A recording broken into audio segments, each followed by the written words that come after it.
राम राम सबको। कैसे हो आप लोग? आशा करती हूँ आप सब ठीक होंगे। निधि चैनल में आप सबका स्वागत है। आज हम बृहस्पतिवार के व्रत की कथा करेंगे। आप भी मेरे साथ साथ कथा सुनिए और आनंद लीजिए। बृहस्पतिवार की कथा सुनने का बहुत ज़्यादा महत्व है। अगर आप व्रत भी नहीं रखते तो कथा अवश्य सुननी चाहिए, क्योंकि घर में धन लक्ष्मी खूब बढ़ती है और पॉजिटिव वाइब्स आती हैं। तो कथा प्रारंभ करते हैं। एक नगर में एक साहूकार रहता था। उसके धन धान्य बाल गोपाल की कोई कमी न थी, लेकिन साहूकार ने कंजूस थी। वह कभी किसी भिखारी को भीख नहीं देती थी। उसकी इस हरकत से सभी परेशान थे। एक बार संयोग हुआ कि एक पहुँचे हुए सिद्ध पुरुष उस साहूकारनी के यहाँ भिक्षा मांगने पहुँचे। उस समय वह साहूकारनी अपना आंगन लीप रही थी। अतः सिद्ध महाराज से कहने लगी, महात्मा, इस समय तो मैं काम कर रही हूँ, मुझे अवकाश नहीं है, आप फिर दर्शन दीजिएगा। सिद्ध पुरुष दुआ देते हुए चले गए। कुछ दिनों बाद वे पुनः पधारे। उस समय साहूकारनी अपने पोते को खिला रही थी। अतः उसने भिक्षा देने में फिर असमर्थता दिखाकर भिक्षुक महाराज जी को फिर कभी अवकाश के समय आने को कहा।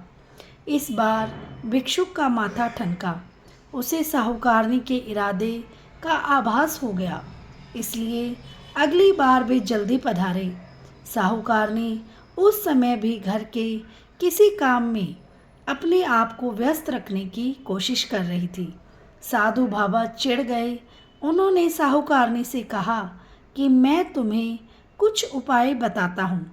यदि तुम अवकाश चाहती हो तो बृहस्पतिवार को देर से सोकर उठो।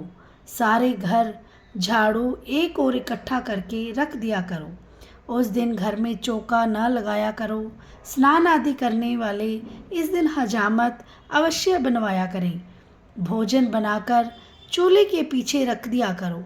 शाम को काफ़ी अंधकार छा जाने के बाद दीपक बत्ती जलाया करो, तथा इस दिन भूलकर भी न तो पीले वस्त्र धारण करो और न ही कोई पीली चीज़ खाया करो।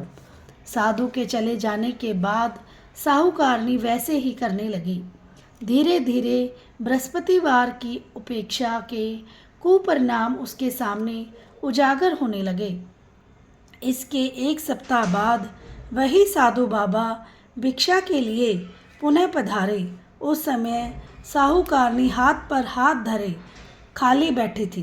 बाबा ने भिक्षा मांगी तो वह फूट फूट कर रोती हुई कहने लगी, महात्मा, मैं आपको भिक्षा कहाँ से दे दूँ? अतः घर में दर्शन करने के लिए भी अन्न के दाने नहीं हैं। साधु बाबा बोले, माई, तेरी माया समझ में नहीं आती। पहले तो घर में सब कुछ था, मगर फिर भी तू भिक्षक को भीख नहीं देती थी, क्योंकि उन दिनों के काम धंधों से तुझे फुर्सत नहीं थी, और अब तो फुर्सत ही फुर्सत है। फिर तू भी दान देने में आनाकानी क्यों करती है? अब तो साहूकारनी को समझते देर न लगी। सामने खड़े बाबा सर्वज्ञ और सिद्ध पुरुष हैं।